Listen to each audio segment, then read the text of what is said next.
become our custom, we'll begin the town hall meeting reciting one parak of Tehillim.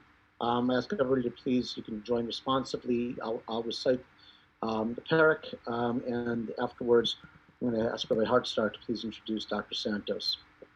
Shir Amalot Mimamakim Kraticha Adonai Adonai Shima B'Koli Tienos Necha Kashuvo B'Kol Tachanunai Im Avonot Tishmor Ya Adonai Mi Ya'amo Ki Imecha Selicha Leman Tivarei Iviti Adonai Kivita Nafshi Olid Varo Hochalti Nafshi Ladonai Mishamrim Lavoker Shomirim Lavoker Yachel Yisrael El Adonai Ki Im Adonai Chesed V'Harbe Imo Fidu Hu Yifted Yisrael Mikol Avonotav.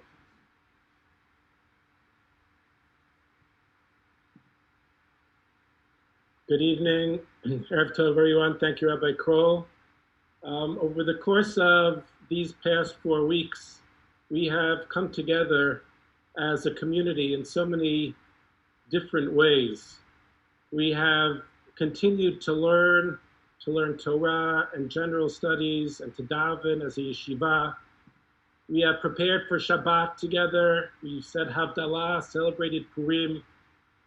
Our community volunteers have gone above and beyond in so many ways over these weeks, and our doctors have provided us with medical guidance, wisdom, leadership, and advocacy in a way that is beyond belief.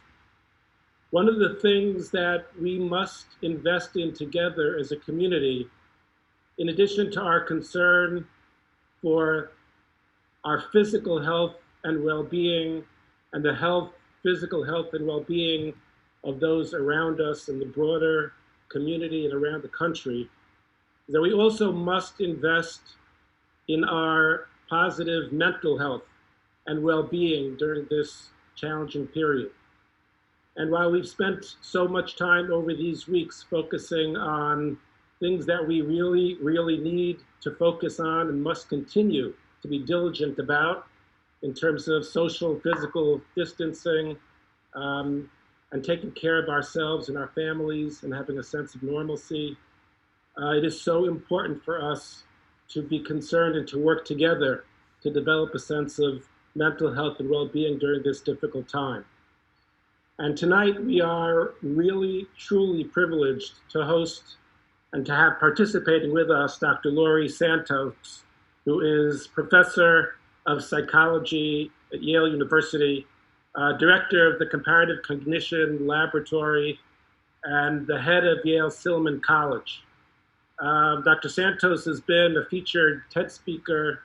In January 2018, her course titled Psychology and the Good Life became the most popular course in the history of Yale, with a quarter of the student population joining that course. And she is the host of a podcast, which I highly recommend, The Happiness Lab, which is published by Pushkin Industries, run by Malcolm Gladwell and Jacob Weisberg. Today, her course on Coursera had a Q&A for those who are registered. There are now over 1.6 million people around the world registered for that course. Dr. Santos is here with us simply out of a sense of concern and care to be able to help us grow and strengthen each other. I express on behalf of everyone tremendous gratitude to you for being here with us tonight. We were going to have, please feel free to enter any questions that you have in the chat, and we will have some minutes of question and answer at the end. My pleasure to introduce Dr. Laurie Santos. Well, thank you so much, Julie, and thanks so much to this community for welcoming me in. I was one of the many who was watching what was going on in your community in the news and from afar, and it means so much to be able to share some of the tips that we've come up with through evidence-based science for what you can do right now to focus on your mental health. I don't need to tell this community that this is an unprecedentedly scary and awful time, both just in terms of the uncertainty and the anxiety, but also the physical cost of this disease. You all were experiencing it maybe before anyone else in the country, and so you know that quite well. But what I am here to talk about is the fact that we can do something about the mental cost of this disease. And I think this is really critical. I think we've now gained agency in terms of our physical health. We know the things we need to do, as Tuli was saying, we need to wash our hands and socially distance and so on. But it's not always as clear what we should be doing proactively about our mental health. And what I want to talk to you about today are the evidence-based interventions you can take, just like washing your hands, but for your mental health. And to kind of make it as easy as possible and make sure we have time for questions, which I definitely want to get to, I'm going to give you my top 5 tips right now for preserving your mental health in the time of COVID-19. The first one of these tips I think is the most important, which is that we need to find ways to socially distance in a way that doesn't socially isolate us. We've known for a long time that loneliness is really bad for our physical health and for our immune function. Some statistics actually say that loneliness is as bad as smoking 15 cigarettes a day for your heart and for your immune function. But it's also really awful for our mental health. It's also the opposite of what we normally do when there's a crisis. When there's a crisis out there, that's when communities come together more than they ever have. And so the sort of double whammy of this disease is that it's forcing us to stay socially apart during this time when we need each other the most. But the good news is that we actually don't have to socially isolate when we're physically isolating. We can use technologies just like this to come together as a community. And I think this is a wonderful example of it. This is an entire congregation that's coming together, despite this disease and despite the odds. But we need to do that more and more, and we need to do that in many, many informal ways as well. And so I think if you're not the kind of person who loves the Zoom technology or FaceTime, this is the time to get really comfortable with it. And to try to do it not just for these very formal meetings, like a particular town hall that's scheduled, but for informal kinds of things. Just to give some examples, this week I've cooked dinner with a friend of mine. I realized I was just going to be chopping vegetables from my pantry for an hour and realized oh, hey, let me Zoom with you while I'm doing that, right? And so you can have someone kind of with you as you're Zooming to take part in this. Another thing you can do is just to participate in your normal daily activities with someone else there. So do a shared online yoga class together, or share your dinner with a family that you haven't talked to in a while. Again, these things can feel a little clunky at first because we're not used to these technologies, but I think you'll find, as I do, as soon as you get into them, it's giving you the same social benefit that you could get otherwise. And I think this is going to be really important to realize these social benefits, even as we get to the kinds of times during the year when we're used to being together. I know the holidays are coming up, Passover is coming in, and you might all be worrying about the fact that, well, how can we have a Passover celebration when we're socially distancing? The good news is that these tools can allow us to do that in a really fundamental way. Passover is not necessarily about having your family physically there together. It's being there together mentally. It's sharing in those rituals together in some form. And this will allow you to do that with those in your community who you might normally get together with. But it also opens up new opportunities to try to get together with folks that you might not have gotten together with.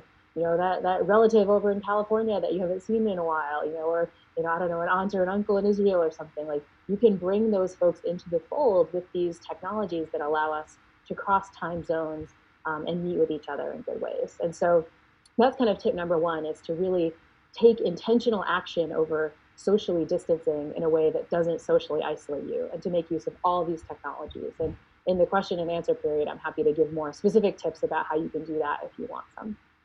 The second tip of my top 5 tips for what you can do during COVID-19 to improve your mental health is to become a little bit more other-oriented. And this goes against the grain for how we normally think of what we should do in a crisis. I think when things get bad, we think that that's the time that we need so-called self-care, or sort of treat yourself if you watch the Parks and Rec TV show. But crisis times are times when we need to focus a little bit more on other people. And we need to do that for a couple of reasons. One is that, of course, other people really need our help right now. We have elderly folks in our community and folks who are incredibly vulnerable, folks who are sick and so on. And we need to kind of focus our efforts in order to help those that need it. But a bigger reason concerns our mental health. And there's tons and tons of research showing that people who focus on others tend to have improved well-being relative to those that don't. So people who volunteer their time, people who give money to charity, they tend on average to be happier than folks that tend not to do that stuff. But in addition to kind of just having overall higher well-being, focusing on other people can actually reduce your anxiety. By just thinking about what's going on with other folks, you can actually quelch the fear that a lot of us are having right now. And that can allow us to do a little bit better, not just for other people, but for ourselves. And there's a particular kind of focusing on other people that I really want to suggest everyone harness right now, which is to try to find the power of compassion. And this is a particular way of thinking about other people that's a little different than how we normally do it, which is through empathy. Empathy is this idea that you kind of look out at the suffering of the world and you kind of want to feel other people's suffering or feel other people's emotions. And right now that particular kind of emotion is sort of a recipe for burnout, because we're just soaking in everyone's suffering. It can feel a little bit too much right now. This is particularly true for all my amazing, brave first responders out there who I know are going through this. But research suggests that kind of just tweaking the emotion of empathy a little bit and shifting from empathy to compassion, this emotion where we're kind of action-oriented and really wanting to help and give care to other individuals, that can be incredibly powerful, because the emotion of compassion doesn't really get fatigued. If anything, it kind of launches us into action more and more. And so if you want tips for how you can kind of bump up your compassion, one of the tips we've been giving in our podcast in particular is to do a practice that we know can build up compassion over time. It's a specific form of meditation practice known as loving kindness meditation. And basically what the practice does is it just allows you to sit there and experience compassion for someone else. The prompts that people tend to use is to think of someone you really care about, or a pet, or just something or someone that you feel incredible compassion for. And just sit there and wish that person well in your mind. Think, may that person be happy. May that person be healthy. And kind of watch what happens in your body. And by taking like 5 to 10 minutes a day to experience that compassion, research suggests that it bumps up your compassion muscles, so much so that people who do that practice actually report less burnout. One of my favorite studies on this, which comes from the scientist Tanya Singer, she gave that meditation practice to a group of subjects over time. And what she found was that when she showed those subjects kind of videos of bad news happening to people, so think the kind of current news cycle, just kind of seeing it, rather than react with negative emotions, which would be our normal reaction to seeing videos of people suffering, those folks actually reacted in some ways positively. Not positively like they were happy to see the suffering, but in an affiliative way. It kind of got their action circuits going, like they were ready to go out and help. And that's the power of compassion, which we really need right now. It's not just being other-oriented, but it's being other-oriented in an action-directed way, and in a way that can protect our own emotions from burnout. And so that's tip number 2, is that we need to harness the power of compassion. And the specific practice you can use to do that is through this process of loving kindness meditation. And again, we can talk more about the specifics of what that looks like. Maybe if we have time at the end, we can maybe do one of these meditations. If you're looking for them, there's lots of them just online on various meditation apps. Just Google loving kindness meditation, and you can get some guided forms of this practice to help you. So that's top tip number 2. Top tip number 3 of my 5 tips to survive COVID-19 with your mental health intact is to make sure you're focusing on how your body is feeling right now. And again, I don't mean your body in terms of like whether you're coughing or whether you have a fever. I'm talking about how your body's feeling in terms of its emotions, how you're feeling in terms of your own anxiety right now. If a lot of us reflect, we can realize that the act of, say, scrolling through the news or panic scrolling through our social media feed, it kind of makes us feel really yucky right now. Many of us are in this process of ruminating a lot. We're feeling really anxious. We're feeling really afraid. We're feeling really uncertain. And that doesn't just feel some way in our head. That actually feels a certain way in our bodies. We're kind of embodying the kind of anxiety, sort of tight chest, tight neck, kind of like really slow, really kind of fast, compressed sorts of breaths. And that shows that we're basically activating, through all these threats around us, we're activating our sympathetic nervous system. That's the fight or flight part of our autonomic nervous system that's there ready for us to kind of run away from a tiger in short bursts when we need it.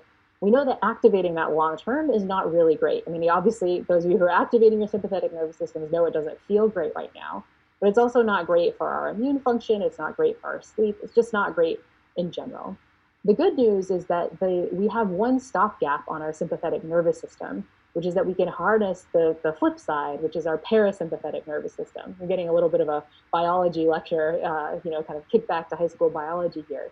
But the parasympathetic nervous system is the opposite of fight or flight. It's the rest and digest. It's there to help you sleep, to help your digestion system work, to help your immune function work, to help your sexual health, and so on.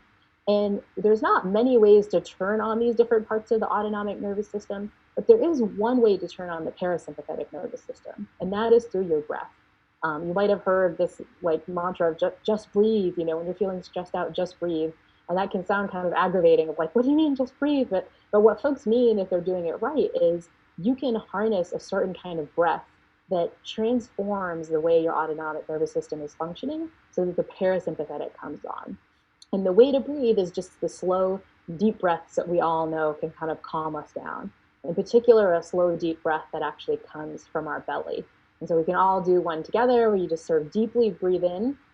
And don't just breathe into your chest, really try to breathe into your belly. So you do the thing we don't normally do, just kind of stick our bellies out, and then slowly sigh it out. Just the act of doing that 3 or 4 times will trigger your vagus nerve. It'll basically turn on your sympathetic nervous system because it'll convince your body that you're not like running from a tiger right now. You wouldn't be breathing like that if that was the case. Things must be chilled out enough that you can sort of rest and digest.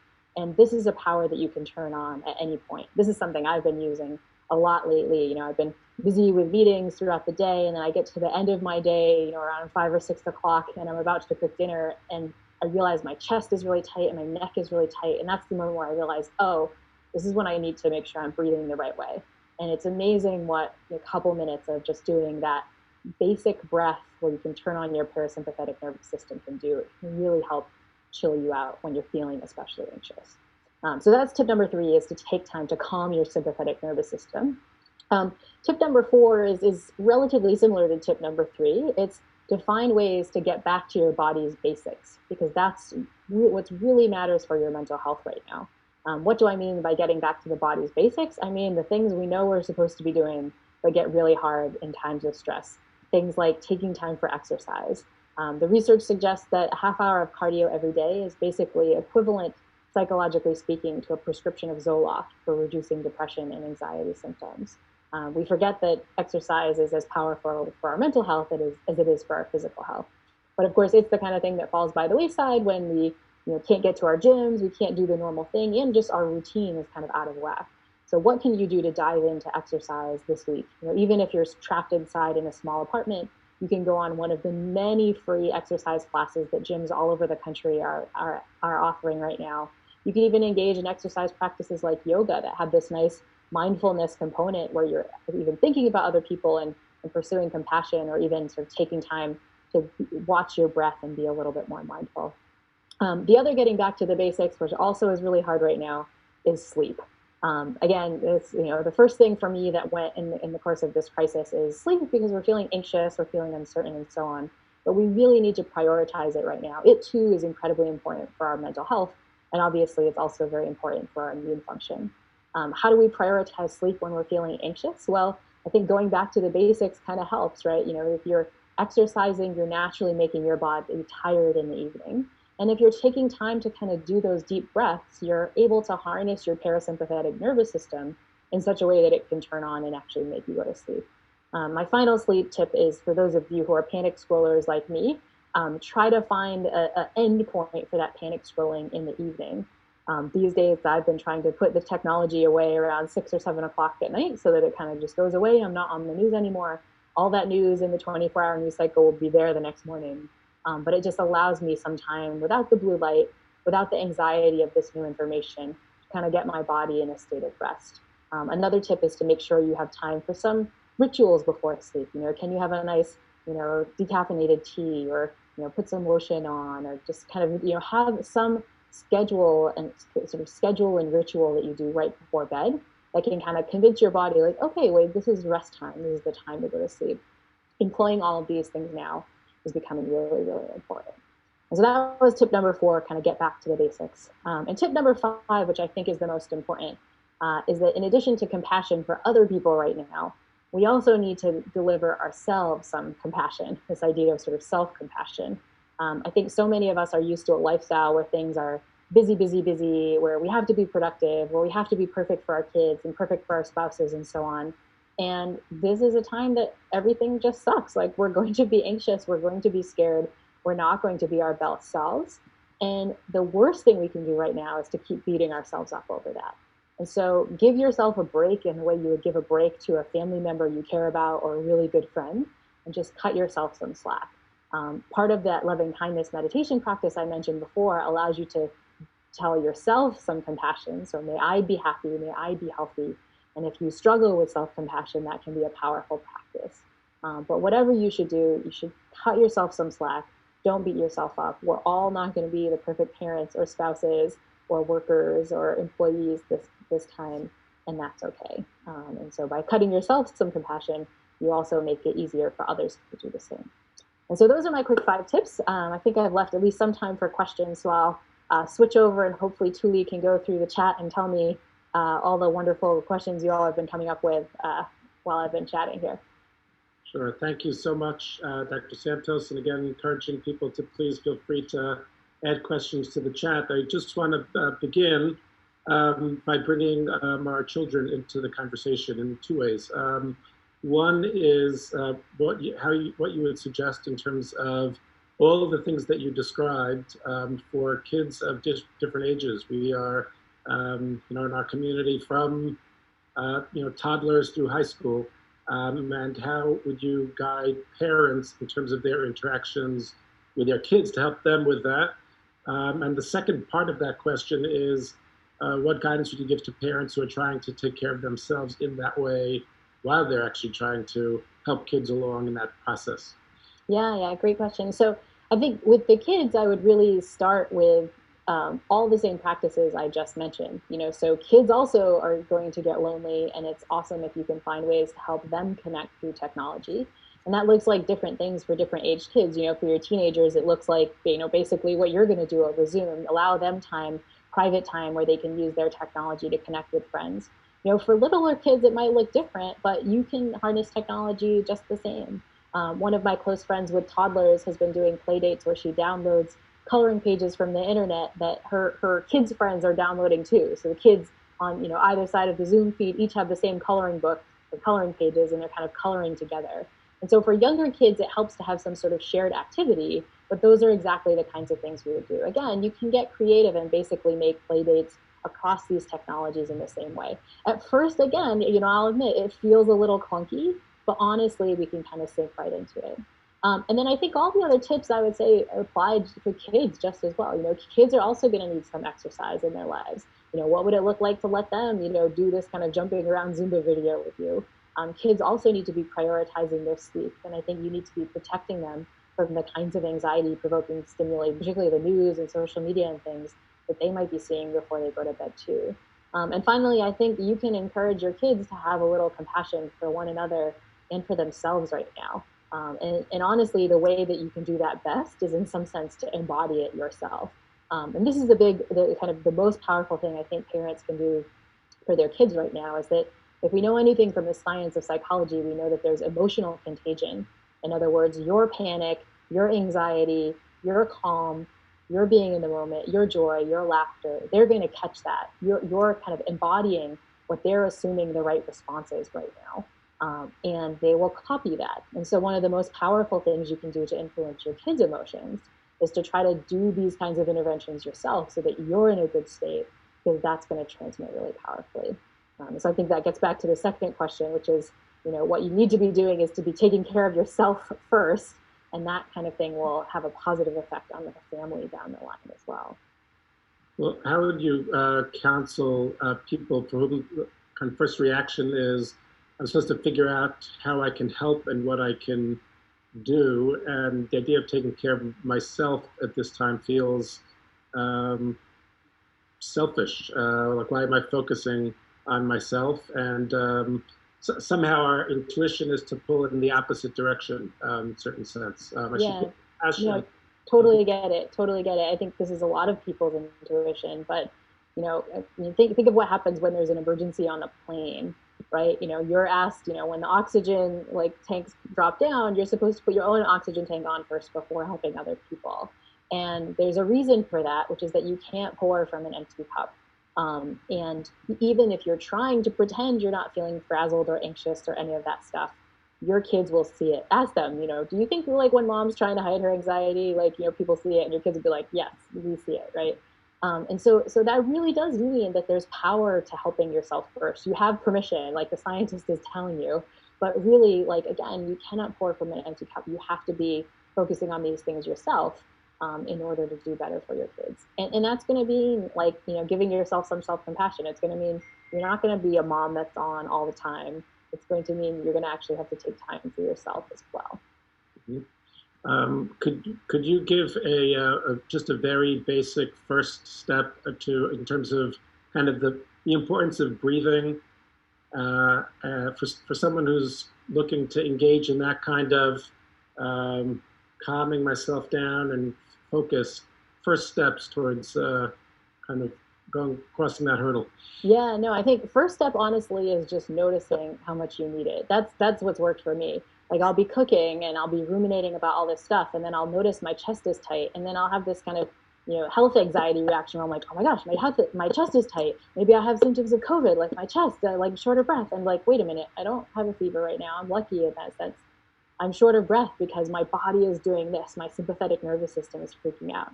And so the first step is realization of like, wait, I'm in fight or flight mode. And then it's like, okay, just literally sit down or even stand if you're standing and just force yourself to take a deep belly breath. Like just take a deep breath, and then realize where it's going. You might realize if you haven't done this before that it's going into your chest. It's like really far up here. And then you're like, all right, it doesn't need to go into my chest. That's not great. Let me just force it to go into my belly. Pretend like you're sticking out, your belly like a Buddha or like a guy with a big beer belly, like, breathe in so that it sticks out, and then just force yourself to do that over and over again. And it will feel foreign, especially if you've been in like sympathetic fight or flight mode for a long time, because that's when we kind of breathe really quickly in our chest. But you can actually train your body to breathe in this more parasympathetic belly breath way. You kind of just have to force yourself to do it. So I think the first step is noticing, like, hang on, like I am really tight in my chest, my neck is tight, I'm kind of in this panic mode, and then just take time to do these breaths.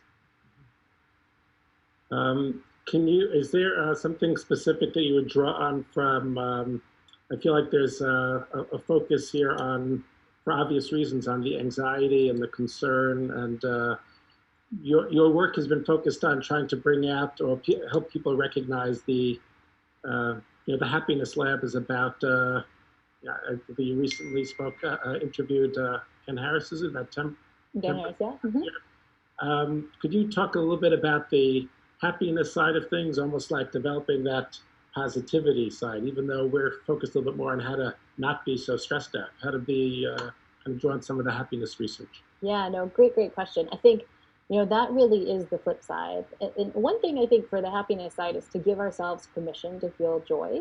I think that can feel hard, when members of our community are sick, when everyone's in mourning, when people are dying, it can feel like we're not allowed to feel happy. We're not allowed to savor things in life. And that just doesn't make any sense. I mean, we should harness all the positivity we can in this crisis.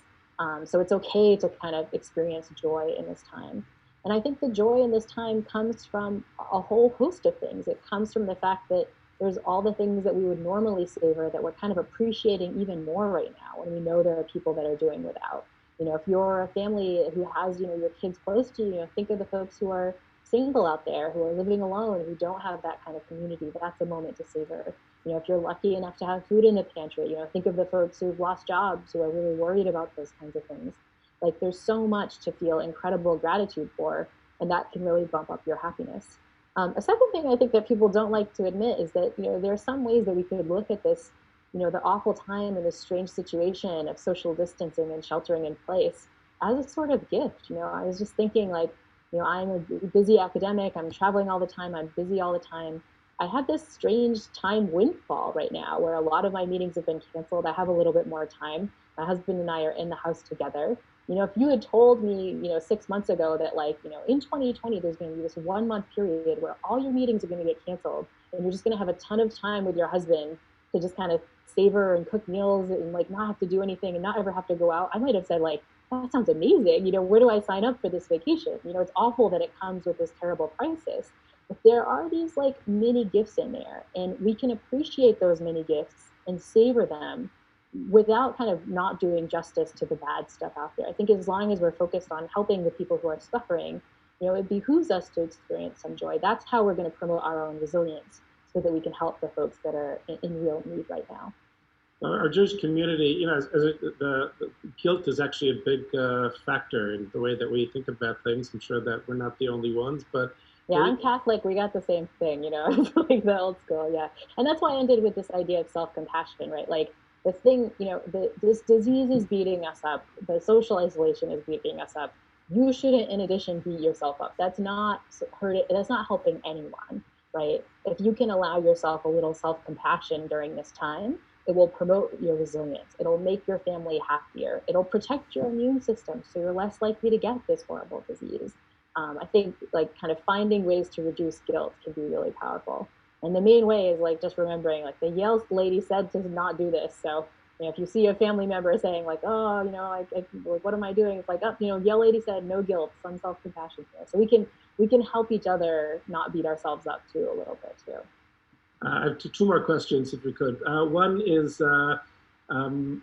there's a question raised about your work is science-based in terms of understanding happiness and mindfulness. And the question is in terms of, is music and theater, creating and listening to music, kind of the artistic experience, scientifically connected to being able to increase happiness, as far as you know, in terms of the data? Yeah, definitely. And I'll just make a meta comment about the scientific approach, which is that, yes, we're using all the modern tools of science to come up with these insights. But if you look at what they are, you know, things like taking time to help others, taking time to be social, like taking time for mindfulness and gratitude, like these are the ancient insights that religion and art and history have long been promoting. It's just science has only come around recently to figure them out. And so I think the ancient things that we knew gave us joy back in the day, things like theater and art and so on, those are all the more important right now. And we might say like, oh, you know, these are the things I can't enjoy, but this is the beauty of the modern age. You know, this is not the 1918 flu when we were trapped in our house. That was it. We have technology that can give us symphonies from around the world, many of which are going online for free. Whole theater districts, I think the London theater groups are now putting all their plays online so anyone can watch them for free. You know, these are things of joy that we can like savor ourselves, but also bring to our families too. Do you have any ideas on how to mentally tackle the idea of not knowing how long this will last? Really, the uncertainty of it, which is kind of its own quality.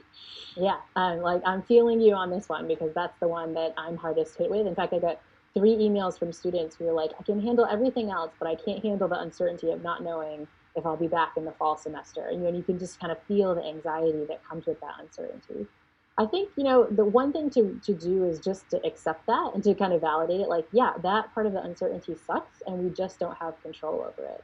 But what we do have control over is our reaction to this kind of uncertainty. And here I'll jump to a different ancient tradition. We talked about the kind of Jewish traditions and Catholic traditions. There's a wonderful Buddhist tradition that I think maps onto modern psychology quite well, and it's the Buddha parable of the second arrow. And the way it goes is the Buddha was asking his followers, he said, you know, is it bad if you're walking down the street and someone hits you with an arrow? And people say, yeah, it's terrible, you know, you're hurt, you get hit with this arrow. The Buddha asked, well, would it be worse if you got hit with a second arrow and a third arrow and many arrows after that? And the disciples say, yeah, that'd suck even more if you're hit with all these extra arrows. And Buddha said, the first arrow is the bad stuff that happens that's out of your control. You know, the first arrow is that this is uncertain. We don't know if we're going to be done in a month or in a year, right? Like that's the first arrow. But the second arrow is our reaction to it, that we freak out, that we like, you know, ruminate about it all night, that we prevent ourselves from getting sleep, that we transmit that emotion to our kids. Like that's a second, a third, a fourth arrow.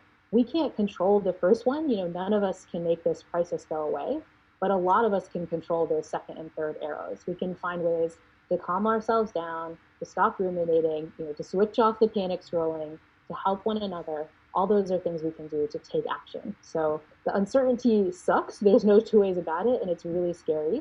But you can control the reaction to that uncertainty. So in some sense, you can make the certainty certain by controlling your own reaction to it, taking agency over how you feel about what's going on. Dr. Santos, I just want to express on behalf of the 750 or so devices here, gratitude to you for taking time to be with us.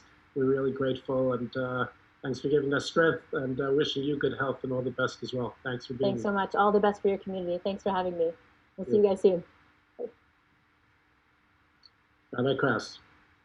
Erev Tov, thank you, Dr. Santos, for taking the time to be with us and helping us out. And I know those messages will be internalized by so many of us. I want to start as we always try to do, or to continue with words of Hakarat HaTov to so many, to our incredible faculty who are now in week 5 of distance learning, or I've live or something like that, as the high school I believe is started to call it. Thank you very, very much for just being there. Thank you to all of our parents and to our kids for being so positive at a very stressful time. Some of our kids in 4th grade, I just got an email a couple of minutes ago, put together some words of Hakarat Tov to the incredible medical team and generally to the doctors out there who are the heroes of this story, who are on the front lines. I wanted to share that with you for a very brief moment, read one of them to you, allow you to see a couple of them before we introduce Dr. Rocker. Grace Levine wrote the following: Dear doctors, my name is Grace Levine. I'm 10 years old, and I might not know that much about doctors, but I definitely know that it's courageous of all of you to put so much through your work. It's amazing how you risk your life to save other people's lives. I really look up to you guys. You're also amazing with how fast and how hard you work. I would be terrified if I were risking my life. That's why you are so brave, by risking your life for others. That's how amazing you all are. Thank you for everything you do for everyone. And again, nobody could say it better than our kids who speak from the heart. I shared that with our team a few minutes ago, and wanted to just kind of include you in that and share that with you by way of introduction to Dr. Rocker, who has guided us through this. He's going to give a couple of minutes of his recent experiences and insights, take a couple of questions, and then I have a few words to our community before we move on. Dr. Rocker, I think you're here. Thank you very much, Dr. Hi, hello everyone. Hope everyone is well. And again, thank you to everyone for joining in. And Dr. Santos, that was absolutely amazing. So thank you so much. I will definitely bring your words of wisdom and your insight to the teams in the hospital. Updates from the hospital. There's some good news, and the good news is that all of the actions that people have been doing in regards to social distancing, in regards to staying in their homes, has paid off. So we are still seeing an increase. We are still seeing more patients come in every day, but what has changed is the slope isn't straight like this anymore. It's turning a little bit, which means that we're starting to get towards the peak, and people have suggested that potentially the peak will be anywhere in 10 to 14 days, and we are seeing evidence of that, and that makes a huge difference from a hospital perspective. So I don't want people to think like, woohoo, like we're done. No, every day there's still more patients. I think when we started talking, there were maybe 30 admitted patients in a hospital. Right now, the hospital that the adult hospital I'm most closely associated with, and Dr. Lister is associated with, is LIJ, and we have 450 COVID positive patients there. That is taking up around 85% of the space of the hospital. That's not including all the people who require surgeries or giving birth. So it is stressing the system significantly. The Children's Hospital has given 50% of our space to LIJ because their space can't handle the number of patients, and the patients are still coming.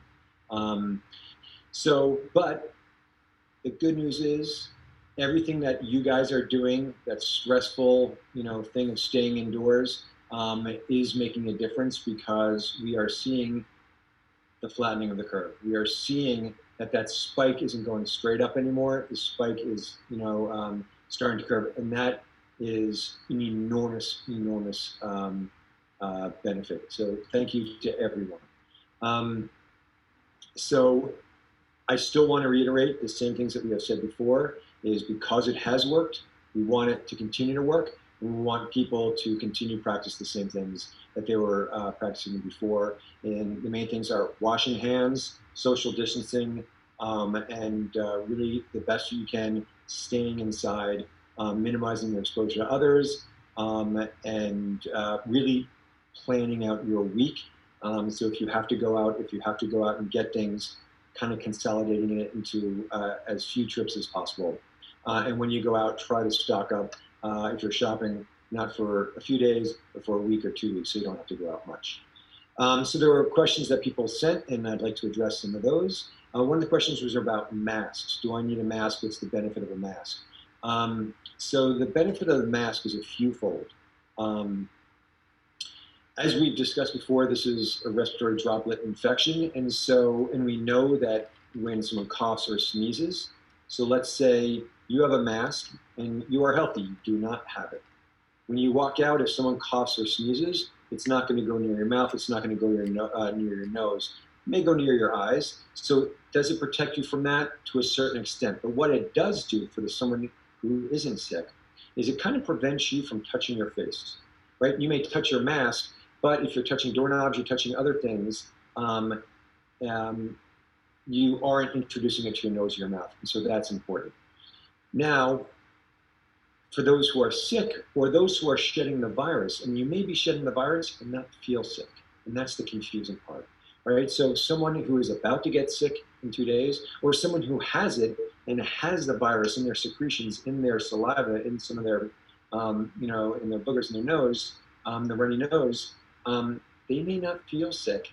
And by wearing a mask, if they cough, if they sneeze, then it's not spreading all over. So the benefit to you who is healthy is that it sort of prevents you from touching, and if there's direct contact from someone else's spit or sneezing or coughing, and for someone who is sick or maybe shedding and not even know it. So it does have some benefit to those on the crowd. I know we discussed in the past, it doesn't have much of a benefit, and I think we're learning it probably does have a little bit more of a benefit than we thought.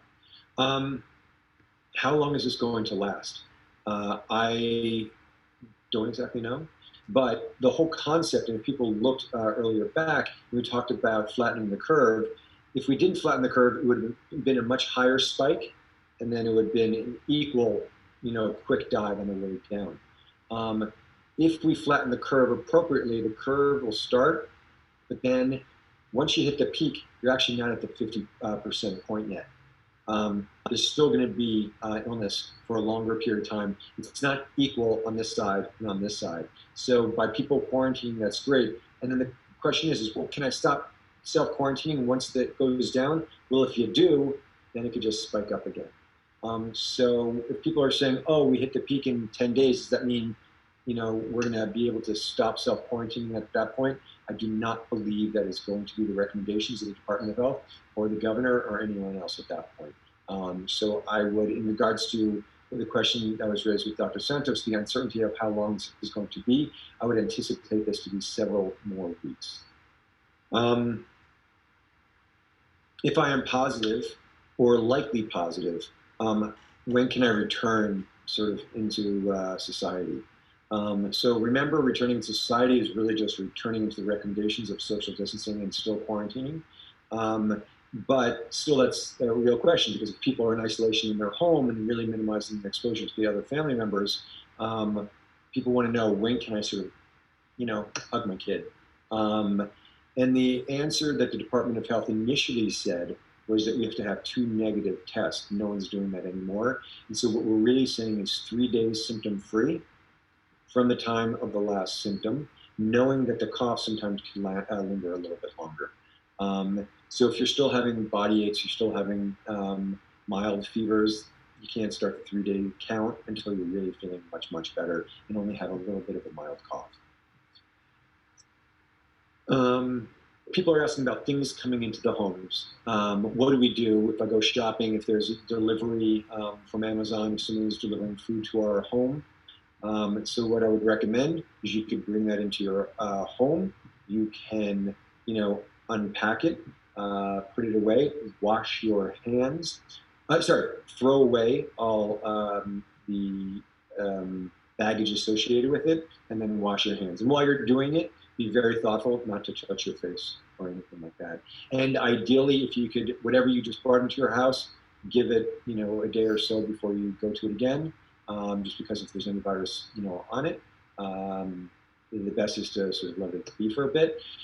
However, the data shows it's not generally being spread that way. It's really more person-to-person contact is more the route of transference.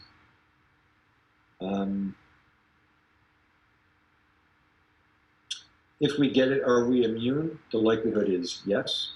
And then there were a lot of specific questions about medications and research. I'm not going to go into those here. A lot of that more is going to come out over time. Research is being done, but no definitive data is really being published yet. But there are studies done at multiple hospitals throughout the city. And then another question was about the elderly, what to do. I really feel the need to reach out to them because they're feeling enormous stress at this time. And figure out, what would best work for them. Again, we're still trying to practice social distancing, especially in a vulnerable population. The statistics most recently, I know from China, it was saying, oh, it's really, significant impact on the elderly. We're actually seeing, I can tell you from Northwell, with over 1,000 patients that we have reviewed, that 2/3 of the patients who are testing positive are under the age of 70. So it is not just the elderly that are getting it. It's really the whole swath of the population that is getting it. But we do know that the worst outcomes is definitely in the elderly. So it is one of those things that do the support that you can from a distance. But be as supportive as possible. Call, video chat, do whatever you can. If they live in an apartment complex near you,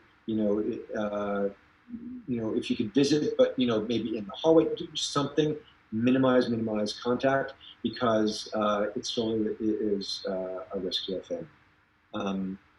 I think that was a lot of the questions that were sent. If there are other questions, Rabbi Krause, if you want to send my way, I'm happy to answer. Thank you, as always, Dr. Rucker. Thank you to the whole medical team. I know that we talked about this before. I'm going to throw it out there again because it's coming up again. Can we take walks outside? Should we take walks outside? How do we take walks outside? Can you give us 30 seconds of guidance on that? Yeah. So in regards to going outside, highly recommended. I think, as Dr. Santos referred to, our mental health during this time is extremely important for our own sanity, but also for our wellness and for our immune system. And the outdoors, time and time again, has proven to be beneficial to us in so many ways. And it does have a way of boosting our parasympathetic and calming us. So the way to do it is, go in the group of your family or smaller. The social distancing that you do outside. So, we've talked about Germany and their recommendations. The social groups that should be getting together are you or the family unit. So if you want to go for a jog, go for a jog and smile at people. Everyone knows when you're running or you're walking on the street and you get a smile from someone else and, smile, that lifts the spirit. So I think it's important. It's not a time to sit and stop and chat. But everyone kind of knows when you give that smile and keep going, they're sending me good vibes. We don't need to have a full conversation about it. You can certainly, call them later if you want to have a larger conversation. So going outside, going into the woods, going into nature, going into your backyard, highly recommended, but still practice social distancing the best, so just don't gather with other groups and, stay with your family or small. As you heard, many people here, many of our kids are on week 5 of this, and the question, this is not to call anybody out, this is really just to address it directly. People are asking about, small groups of kids getting together, what do you think about that? How do we talk about that? What, again, I know it's a hard question, and we're just going to hear, again, a minute of your advice. Okay. Yeah, so we are still in a crisis mode. Coming home from the hospital every day, it is not good in the hospitals. There's a lot of stress. There's overcrowding. We do have resources, but they are running thin. So whatever we do to minimize the risk to the community, will pay the benefits. So we have seen the flattening of the curve, and that is because of all the hard work that all the individuals have done. And it's one of those things, it's nice to get the instant gratification of, I did something and I see the benefit. I'm telling you, the benefit is 100% there, and I'm extraordinarily appreciative, and the whole health system is extraordinarily appreciative to all the discomfort that people are experiencing. I would still say, no gathering, no getting together. That's not what we should be doing right now. Thank you again, Dr. Rocker. If you're missing the comments in the chat, people love you and they're very, very appreciative of your weekly guidance and calm and positivity and for all the work that you're doing out there. So thank you very, very much. I'd like to read, I'm going to read this verbatim. I got a call from Hatzalah yesterday, and I want to be very clear. Obviously, Hatzalah is here for our community. They are asking you to be aware of the following. We've got many calls. Chevra Hatzalah dispatchers have seen a tremendous increase in phone calls to our emergency dispatch center. Our members and dispatchers are stretched very thin. We have increased capacity at our dispatch centers. However, we need your help to limit the phone calls to emergency calls only. Our dispatchers cannot give general advice. For non-emergency coronavirus questions, please call your doctor. Hatzalah cannot advise you about testing sites, quarantine questions, or other general coronavirus information. If you think that you have symptoms of coronavirus but do not require immediate transport to the hospital, call your doctor for advice. Call Hatzalah only if you have a medical emergency. While Hatzalah is always careful not to discourage anyone from calling, and the same is true now, we ask you to please act responsibly and not tie up our lines with general questions. We're, of course, grateful for all of the work of Hatzalah and agreed to put this out. I spoke to Jeff Birdler, who's a member of Hatzalah, one of the many members of our community, made it clear again, if you have any possibility, suffix, doubt of an emergency, you should call Hatzalah.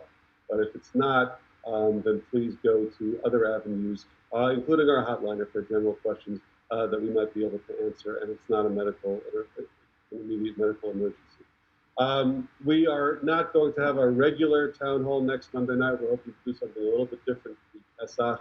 And we'll send some more information about that as it gets closer. For SAR Academy parents, we're going to have some department town halls later this week and right after we get back from Pesach, so for ELC, for lower school and for middle school, just to give you some more kind of department-specific updates, responses to your feedback, and taking some of your questions. So please look out for the calendar for that. We've also tried to put out studies that we think are beneficial to the community in general, and please note those studies. There's something going on tomorrow that they're looking for volunteers or for people from our community to be part of. So please look out for that. And if you can, that's again one of the wonderful things that you can do to help fight this virus. I want to thank all of our volunteers, the chesed opportunities and the chesed that's being done quietly and modestly by members of our community is really inspirational. And if there are people in need, if you're aware of people in need, please let us know. Yom Tov is coming, and there's a lot there, and there's a lot of stress there. In addition to the regular stress, of course, this year. We want to be responsive. We want to make sure that we take care of people. And if you know of anybody in need, please do let us know about that. I want to take this opportunity to thank everybody for all the work that they do, to thank all of you for being part of this incredible community. And we look forward to seeing you soon, in person soon, and sooner virtually through many of the community events you're in and activities that are taking place. Thank you all. Laila Tov. Have a great night.